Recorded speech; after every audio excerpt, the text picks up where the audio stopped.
खोजी टीवी के मुअज़्ज़िज़ दोस्तों, मैं हूं माजिद मलिक और आप तमाम देखने और सुनने वालों को अस्सलाम वालेकुम। नाज़रीन ग्रामी, तुर्क फौज पर शामी फोर्सेज ने हमला कर दिया है। तैयब उर्दगान का भी बड़ा ऐलान सामने आ गया है। कशीदा सूरत हाल की वजह से तुर्क सदर ने यूनान को एक बार फिर से बड़ी धमकी दे डाली है। यही नहीं बल्कि तुर्क और यूनानी अफवाज ने बुहरे रोम में अलग अलग जंगी मशकों का आगाज कर दिया है, जिसने खित्ते में मामलात को मजीद बिगाड़ना शुरू कर दिया है। रजब तैयब उर्दगान ने हमास नामी मज़ाहमती तहरीक से मिलकर ऐसा खेल खेला कि अमरीका बिलबिला उठा। अमरीका ने तुर्की को सिफारती सतह की संगीन धमकी दे डाली। उर्दगान भी डट गए। इसराइल और अरब ममालिक भी तुर्की की मुखालफत इकदामात में पेश है। क्या ये सूरत हाल जंग की जानिब इशारे कर रही है? क्या तुर्की को चुनकर टारगेट किया जा रहा है? क्या आने वाले दिनों में तुर्की फट पड़ेगा? जमीनी हकायक क्या कहते हैं? ये जानने से कबल चैनल पर नए शामिल होने वाले दोस्तों से गुजारिश है कि पहले खोजी टीवी को सब्सक्राइब करते हुए साथ मौजूद घंटी के बटन को भी दबा दें, ताकि आप हर लम्हा खित्ते की बदलती सूरत हाल से बाखबर रह सकें। तो आइए चलकर मौजू का आगाज करते हैं। मुअज़्ज़िज़ नाज़रीन ग्रामी, साल 2020 आलमी सियासत के लिए एक चैलेंजिंग साल साबित हुआ है। अमरीका ईरान, पाकिस्तान, अफगान तालिबान और चाइना से पंगे लेने की कोशिश कर रहा है, तो दूसरी जानिब इसराइल और तुर्की के दरमियान सर्द जंग जारी है। सयूनी ताकतों ने मुस्लिम उम्मा के अजीम लीडर तैयब उर्दगान के खिलाफ साजिशी महाज तैयार करने शुरू कर दिए हैं। शाम और इराक में मौजूद तुर्क अफवाज पर रूस और इसराइल समेत शामी फोर्सेस की जानिब से हमले किए जा रहे हैं। आया सोफिया के मामले पर भी ईसाई तबकों और अरब दुनिया ने खूब शोर मचाया। तुर्की के हवाले से ताज़ा तरीन खबर यह है कि गुज़श्ता रोज शामी फोर्सेस ने एक बार फिर तुर्क फौज पर हमला किया, जिसके नतीजे में 4 तुर्क फौजी शहीद हुए और 9 फौजी जख्मी हो गए। तफसीलात के मुताबिक शामी शहर अदलब में सरकारी फौज की गोलाबारी से 4 तुर्क फौजी शहीद और 9 जख्मी हो गए, जिनमें से एक की हालत नाजुक बताई जा रही है। तुर्क महकमे दिफा के मुताबिक अदलब में बहाली अमन के तहत मुतय्यन तुर्क फौजियों पर यह गोलाबारी की गई। इस गोलाबारी के बाद तुर्क अफवाज ने भी बड़ी जवाबी कार्रवाई की और शामी फोर्सेस को निशाना बनाया। देखा जाए तो आपसी की यह जंग मुस्लिम उम्मा को बड़ा नुकसान पहुंचा रही है। मुस्लिम ममालिक को चाहिए कि तनाज़ात को इफ़ाम तफ़हीम से हल करें। नाज़रीन ग्रामी, दूसरी जानिब एक खबर यह है कि तुर्की ने बुहरे रोम में जारी कशीदगी के हवाले से यूनान को एक बार फिर बड़ी धमकी दी है, जिस पर जर्मनी ने रद्द अमल का इजहार कर दिया है। गुज़श्ता रोज तुर्क वज़ीर ख़ारजा ने जर्मन के हम मनसिब से वीडियो कॉन्फ्रेंस की, जिसमें तुर्की के वज़ीर ख़ारजा ने कहा कि मशरकी बुहरे रोम में तनाव में इजाफा हुआ, हम इसकी जिम्मेदारी कबूल नहीं करते। उन्होंने कहा कि इस तनाव और कशीदगी का जिम्मेदार यूनान है और उसको इसकी कीमत चुकाना पड़ सकती है। यूरोपीय यूनियन अब भी यूनान को पूरी तरह से मदद फराहम कर रहा है। यूनान बुहरे रोम में बगैर किसी रोक टोक के अपनी इश्तियाल अंगेजी जारी रखे हुए है। हम अपने हकूक का तहफ़्फ़ुज़ करेंगे और किसी को इनसे तासुब की इजाजत नहीं देंगे। यूनान का मिस्र के साथ मुआहदा समंदरी सरहदों से मुतल्लिक किसी बैनुल अक़वामी कानून के ताबे नहीं है। दूसरी तरफ जर्मनी के वज़ीर ख़ारजा ने मशरकी बुहरे रोम में होने वाली पेश रफ्त के बारे में अपनी तशवीश का इजहार किया और कहा कि हम मशरकी बुहरे रोम में तनाव को कम करने और यूनान और तुर्की को मुज़ाकरात की मेज़ पर लाने की कोशिश करते हैं। उन्होंने इस बात पर जोर दिया कि तुर्की और यूनान के दरमियान फौजी हल पागलपन होगा। कोई इस तनाज़े को फौजी ज़राए से हल नहीं करना चाहता। दोनों ममालिक बातचीत पर आमादा है और मशरकी बुहरे रोम में तनाव में इजाफा तुर्की, यूनान या यूरोपीय यूनियन के लिए मस्बत नताइज का बायस नहीं होगा। यूनान और तुर्की के तनाव के हवाले से माहिरीन कहते हैं कि आने वाले दिनों में ये कशीदगी मजीद बढ़ सकती है, क्योंकि तुर्की भी सख्त इकदामात कर रहा है, जिसकी बड़ी वजह गैस के वो ज़खायर हैं जिसकी तलाश में तुर्की ने अरबों डॉलर्स की सरमायाकारी की है और यही ज़खायर तुर्की की मईशत मजीद मजबूत करेंगे, जबकि यूनान को यूरोपीय यूनियन की शय हासिल है और वो जंगी जनून में बड़े इकदामात कर रहा है जो किसी वक्त भी बड़े अलाव में बदल सकते हैं।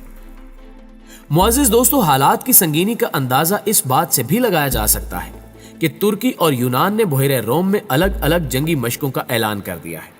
गुज़श्ता रोज यूनान की जानिब से क्रेट जजीरे के जनूब में एक फौजी मशक का आगाज किया गया। दूसरी जानिब तुर्क वजारत दिफा ने भी उस इलाके में अपनी अलग मशकें शुरू करने का ऐलान कर दिया है। यानी दोनों ममालिक ही जंगी माहौल को हवा दे रहे हैं। तहम एक इत्तला यह भी है कि दोनों मुल्कों के दरमियान कशीदगी कम कराने के लिए जर्मन वजीर खारजा और जर्मन चांसलर मुतहरिक हो गए और उम्मीद की जा रही है कि दीगर ममालिक भी अपना अपना किरदार अदा करके खित्ते को जंग की बेरहम आग से बचा लेंगे। तुर्की के हवाले से एक और अहम खबर भी आपको देते चले کہ امریکہ نے ترک صدر رجب طیب اردگان کی حماس قیادت کے ساتھ ملاقات پر برمی کا اظہار کرتے ہوئے ترکی کو سفارتی طور پر تنہا کرنے کا اشارہ دے دیا ہے۔ عالمی خبر رساں ادارے کے مطابق گزشتہ ہفتے ترک صدر رجب طیب اردگان اور فلسطینی مزاحمتی تنظیم حماس کی قیادت کے مابین ملاقات ہوئی۔ اس ملاقات پر رد عمل ظاہر کرتے ہوئے امریکی دفتر خارجہ کی ترجمان نے ایک ٹویٹ میں کہا کہ امریکہ کو صدر اردگان کی جانب سے حماس کے 2 رہنماؤں کی میزبانی کرنے پر شدید اعتراض ہے۔ اس طرح کے رابطے ترکی کو تنہا اور دہشت گردی کے خلاف عالمی سازشوں کو متاثر کر سکتے ہیں۔ امریکی دفتر خارجہ کے جاری کردہ بیان میں کہا گیا کہ صدر طیب اردگان مسلسل حماس سے رابطے میں ہیں اور دونوں سیاسی قوتوں کی پہلی ملاقات 1 فروری کو منظر عام پر آئی تھی۔ امریکی حکام یہ بھی کہتے ہیں کہ امریکہ 22 اگست 2020 کو حماس کی قیادت کی استنبول آمد پر شدید تحفظات کا اظہار کرتا ہے۔ ناظرین گرامی، آپ کو یہ بھی بتاتے چلیں کہ فلسطین کی مزاحمتی تحریک حماس کو امریکہ اور یورپ میں دہشت گرد تنظیم قرار دیا گیا ہے اور اس کی قیادت کی گرفتاری پر 50 لاکھ امریکی ڈالرز کا انعام رکھا گیا ہے۔ اس کے باوجود ہفتے کے روز رجب طیب اردگان نے حماس کی قیادت کے ساتھ ملاقات کی تھی، جس میں تنظیم کے سربراہ اسماعیل ہنیہ بھی موجود تھے۔